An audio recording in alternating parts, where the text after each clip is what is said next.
ಬೆಳಗಾವಿಯ ರಾಯಭಾಗದಲ್ಲಿ ಸರ್ಕಾರಿ ಪ್ರವಾಸಿ ಮಂದಿರದಲ್ಲಿ ಎಣ್ಣೆ ಪಾರ್ಟಿ ನಡೆದಿದೆ. ಸರ್ಕಾರಿ ಆಸ್ಪತ್ರೆ ವೈದ್ಯರೇ ರೂಲ್ಸ್ ಬ್ರೇಕ್ ಮಾಡಿ ಮದ್ಯ ಸೇವಿಸಿದ್ದಾರೆ. ಈಗಾಗಲೇ ಹಲವು ಬಾರಿ ರಾಯಭಾಗ ಸರ್ಕಾರಿ ಆಸ್ಪತ್ರೆ ನಿರ್ಲಕ್ಷ್ಯದಿಂದ ಕುಖ್ಯಾತಿ ಪಡಿತಾ ಇದೆ. ಈಗ ಸರ್ಕಾರಿ ಪ್ರವಾಸಿ ಮಂದಿರದಲ್ಲಿ ಸರ್ಕಾರಿ ವೈದ್ಯರು ಎಣ್ಣೆ ಪಾರ್ಟಿ ಮಾಡುವಾಗ ರೆಡ್ ಹ್ಯಾಂಡ್ ಆಗಿ ಸಿಕ್ಕಿಬಿದ್ದಿದ್ದಾರೆ. ವೈದ್ಯರ ಎಣ್ಣೆ ಪಾರ್ಟಿ ದೃಶ್ಯ ಮೊಬೈಲ್ನಲ್ಲಿ ಸೆರೆಯಾಗಿದೆ.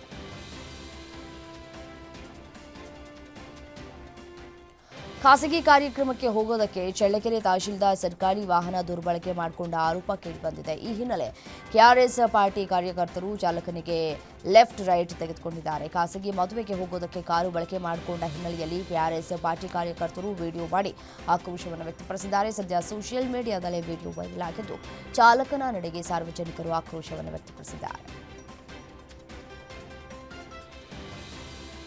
ಮೊಬೈಲ್ ನೋಡುತ್ತಾ ಕುಳಿತಿದ್ದವನ ಮೇಲೆ ಏಕಾಏಕಿ ಚಾಕು ಇರಿತ ಆಗಿರುವಂತಹ ಘಟನೆ ದೇವನಹಳ್ಳಿ ತಾಲೂಕಿನ ವಿಜಯಪುರದಲ್ಲಿ ನಡೆದಿದೆ. ನವೀನ್ ಎಂಬ ಯುವಕನಿಂದ ಶಹಬಾಜ್ ಮೇಲೆ ದಾಳಿಯನ್ನು ನಡೆಸಿ ಕೊಲೆಗೆ ಯತ್ನಿಸಿದ್ದಾನೆ. ಚಾಕು ಇರಿತದ ಭಯಾನಕ ವಿಡಿಯೋ ಮೊಬೈಲ್ನಲ್ಲಿ ಸೆರೆಯಾಗಿದ್ದು ಘಟನೆಗೆ ಸಂಬಂಧಪಟ್ಟಂತೆ ವಿಜಯಪುರ ಪೊಲೀಸ್ ಠಾಣೆಯಲ್ಲಿ ಪ್ರಕರಣ ದಾಖಲಾಗಿದೆ.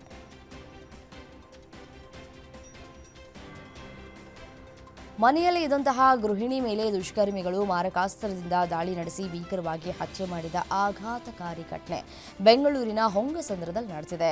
ಪ್ರಮೋದ ಹತ್ಯೆಯಾದ ಗೃಹಿಣಿ ಮೃತಳು ಉತ್ತರ ಕನ್ನಡ ಜಿಲ್ಲೆಯ ಶಿರಸಿ ಮುರುದವರು ಅಂತ ಗುರುತಿಸಲಾಗಿದೆ. ಕೊಪ್ಪಳದ ಯಲಬುರ್ಗಾ ತಾಲೂಕಿನ ಮದ್ಲೂರ ಗ್ರಾಮದ ಬಳಿ ಮಹಿಳೆಗೆ ಮದ್ಯ ಕುಡಿಸಿ ಗ್ಯಾಂಗ್ ರೇಪ್ ಮಾಡಿರುವ ಆರೋಪ ಕೇಳಿಬಂದಿದೆ.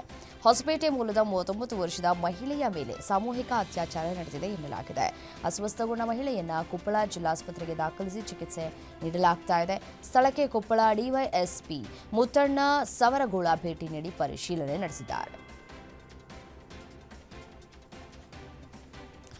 ವೇಗವಾಗಿ ಬರ್ತಾ ಇದ್ದ ಖಾಸಗಿ ಸಿಟಿ ಬಸ್ ನಿಯಂತ್ರಣ ತಪ್ಪಿ 3 ಬೈಕ್ ಹಾಗೂ ಪೊಲೀಸ್ ಬ್ಯಾರಿಕೇಡ್ಗೆ ಡಿಕ್ಕಿ ಹೊಡೆದಿರುವ ಘಟನೆ ಶಿವಮೊಗ್ಗದ ಸಂಗೊಳ್ಳಿ ರಾಯಣ್ಣ ಸರ್ಕಲ್ನಲ್ಲಿ ನಡೆದಿದೆ. ಡಿಕ್ಕಿ ಹೊಡೆದ ಪರಿಣಾಮ ಓರ್ವನಿಗೆ ಗಂಭೀರ ಗಾಯವಾಗಿದ್ದು ಇನ್ನೂ 3 ಸಣ್ಣಪುಟ್ಟ ಗಾಯಗಳಾಗಿವೆ. ಆಸ್ಪತ್ರೆಗೆ ಅವರನ್ನು ದಾಖಲು ಮಾಡಲಾಗಿದೆ. ಘಟನೆಯ ಬಳಿಕ ಬಸ್ ಚಾಲಕ ಬಸ್ ನಿಲ್ಲಿಸಿದ ತಕ್ಷಣವೇ ಪರಾರಿಯಾಗಿದ್ದಾನೆ. ಘಟನೆಗೆ ಸಂಬಂಧಪಟ್ಟಂತೆ ಕೋಟೆ ಪೊಲೀಸ್ ಠಾಣೆಯಲ್ಲಿ ಪ್ರಕರಣ ಕೂಡ ದಾಖಲಾಗಿದೆ. ಬಳ್ಳಾರಿ ಜಿಲ್ಲೆ ಸಿರುಗುಪ್ಪ ತಾಲೂಕಿನ ಸಿರಿಗೇರಿಯಲ್ಲಿ ದಂಪತಿ ನೇಣು ಬಿಗಿದುಕೊಂಡು ಆತ್ಮಹತ್ಯೆಗೆ ಶರಣಾಗಿದ್ದಾರೆ. ಅಂಬರೀಶ್ ಶ್ರುತಿ ಮೃತ ದಂಪತಿ ಅಂತ ಗುರುತಿಸಲಾಗಿದೆ. ಕಂಪ್ಲಿ ಸರ್ಕಾರಿ ಆಸ್ಪತ್ರೆಗೆ ಮರಣೋತ್ತರ ಪರೀಕ್ಷೆಗೆ ಒಳಪಡಿಸಿದ್ದು ಸಿರಿಗೇರಿ ಪೊಲೀಸ್ ಠಾಣೆಯಲ್ಲಿ ಪ್ರಕರಣ ದಾಖಲಾಗಿದೆ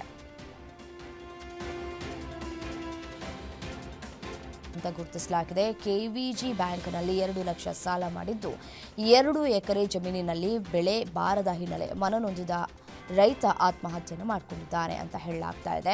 ಹಾವೇರಿ ಗ್ರಾಮೀಣ ಠಾಣೆಯಲ್ಲಿ ಪ್ರಕರಣ ದಾಖಲಾಗಿದೆ. ಚಿಕ್ಕಬಳ್ಳಾಪುರದ ಶಿಡ್ಲಘಟ್ಟದಲ್ಲಿ ಓಟ್ ಚೋರ್ ಗದ್ದಿ ಜೋಡ್ ಅಭಿಯಾನಕ್ಕೆ ಆಹಾರ ಸಚಿವ ಕೆಎಚ್ ಮುನಿಯಪ್ಪ ಚಾಲನೆ ನೀಡಿದರು. ಕಾಂಗ್ರೆಸ್ ಭವನದಲ್ಲಿ ಚಾಲನೆ ನೀಡಿದ ಸಚಿವರು ಮತಗಳ್ಳತನದ ವಿರುದ್ಧ ಸಹಿ ಸಂಗ್ರಹ ಅಭಿಯಾನವನ್ನು ಶುರು ಮಾಡಿದರು. ಅಭಿಯಾನದಲ್ಲಿ ಜಿಲ್ಲಾ ಕಾಂಗ್ರೆಸ್ ಅಧ್ಯಕ್ಷ ಕೆಎನ್ ಕೇಶವರೆಡ್ಡಿ, ಕಾಂಗ್ರೆಸ್ ಮುಖಂಡ ರಾಜೀವ್ ಗೌಡ ಸೇರಿದಂತೆ ಹಲವರು ಭಾಗಿಯಾಗಿದ್ದರು. ಬೆಳಗಾವಿ ತಾಲೂಕಿನ ಭೂತರಾಮನಹಟ್ಟಿಯಲ್ಲಿರುವ ಕಿತ್ತೂರು ಚೆನ್ನಮ್ಮ ಕಿರು ಮೃಗಾಲಯದಲ್ಲಿ ಕೃಷ್ಣ ಮೃಗಗಳ ಸಾವಿನ ಸರಣಿ ಮುಂದುವರೆದಿದೆ. ನಿನ್ನೆ ಸಂಜೆ ಚಿಕಿತ್ಸೆ ಫಲಿಸದೆ ಮತ್ತೊಂದು ಕೃಷ್ಣ ಮೃಗ ಸಾವನ್ನಪ್ಪಿದ್ದು ಸಾವಿನ ಸಂಖ್ಯೆ 30ಕ್ಕೆ ಏರಿಕೆಯಾಗಿದೆ.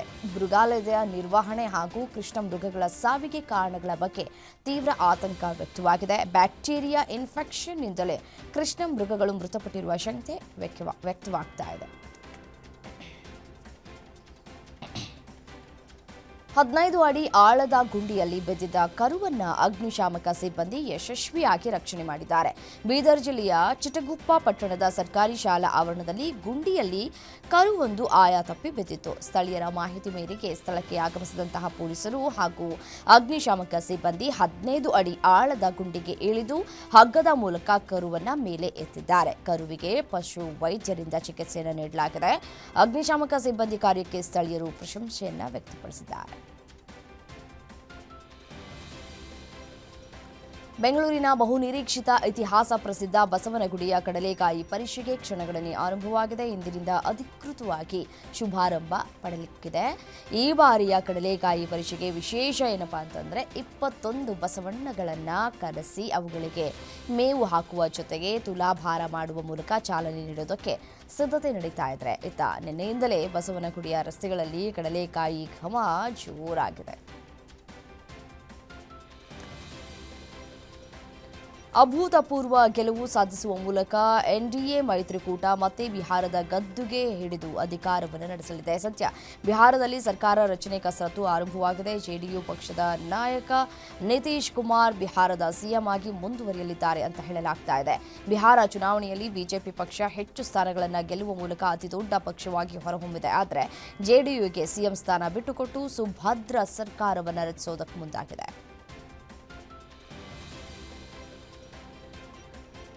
ಬಿಹಾರ ವಿಧಾನಸಭಾ ಚುನಾವಣೆಯಲ್ಲಿ ಸೋಲು ಆರ್ಜೆಡಿ ಮುಖ್ಯಸ್ಥನ ಕುಟುಂಬದ ಮೇಲೆ ತೀವ್ರ ಪರಿಣಾಮ ಬೀರಿದೆ. ಶನಿವಾರವಷ್ಟೇ ಲಾಲು ಪ್ರಸಾದ್ ಯಾದವ್ ಅವರ ಪುತ್ರಿ ರೋಹಿಣಿ ಆಚಾರ್ಯ ರಾಜಕೀಯ ಮತ್ತು ಕುಟುಂಬವನ್ನು ತ್ಯಜಿಸುವುದಾಗಿ ಘೋಷಿಸಿದ್ರು. ಇದೀಗ ಅವರು ಮತ್ತೆ 3 ಪುತ್ರಿಯರು ಮನೆಯಿಂದ ಹೊರಗೆ ನಡೆದಿದ್ದಾರೆ. ಇದು ಅವರ ಕುಟುಂಬ ಕಲಹದ ಪರಿಣಾಮ ಅಂತ ಹೇಳಲಾಗ್ತಾ ಇದೆ.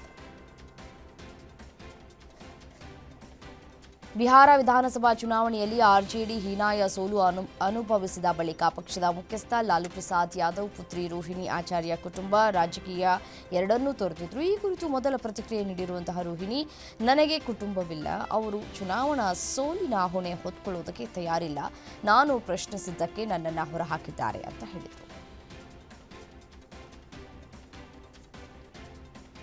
ಬಿಹಾರ ವಿಧಾನಸಭಾ ಚುನಾವಣೆಯ ಫಲಿತಾಂಶ ಹೊರಬಂದಿದ್ದು ಬಿಜೆಪಿ ನೇತೃತ್ವದ ಎನ್ಡಿಎ ಪ್ರಚಂಡ ಬಹುಮತದೊಂದಿಗೆ ಅಧಿಕಾರಕ್ಕೆ ಮರಳಿದೆ. 243 ಕ್ಷೇತ್ರಗಳ ಪೈಕಿ ಎನ್ಡಿಎ 202 ಕಡೆಗಳಲ್ಲಿ ಜಯಗಳಿಸಿ ಇತಿಹಾಸ ಬರೆದಿದೆ. ಪ್ರಶಾಂತ್ ಕಿಶೋರ್ ಅವರ ಪಾರ್ಟಿ ಒಂದೇ ಒಂದು ಸೀಟ್ ಪಡೆದುಕೊಳ್ಳುವಲ್ಲಿ ವಿಫಲವಾಗಿದೆ. ಇದೀಗ ಪಕ್ಷದ ಪ್ರಮುಖ ನಾಯಕರಲ್ಲಿ ಒಬ್ಬರಾದ ಪವನ್ ವರ್ಮಾ ಕೇಂದ್ರ ಸರ್ಕಾರದ ವಿರುದ್ಧ ಗಂಭೀರ ಆರೋಪ ಮಾಡಿದ್ದಾರೆ. ವಿಶ್ವ ಬ್ಯಾಂಕ್ನ 14,000 ಕೋಟಿ ರೂಪಾಯಿ ಅನುದಾನವನ್ನು ಬಿಹಾರ ಚುನಾವಣೆಗೆ ಬಳಸಲಾಗಿದೆ ಅಂತ ಹೇಳಿದ್ದಾರೆ.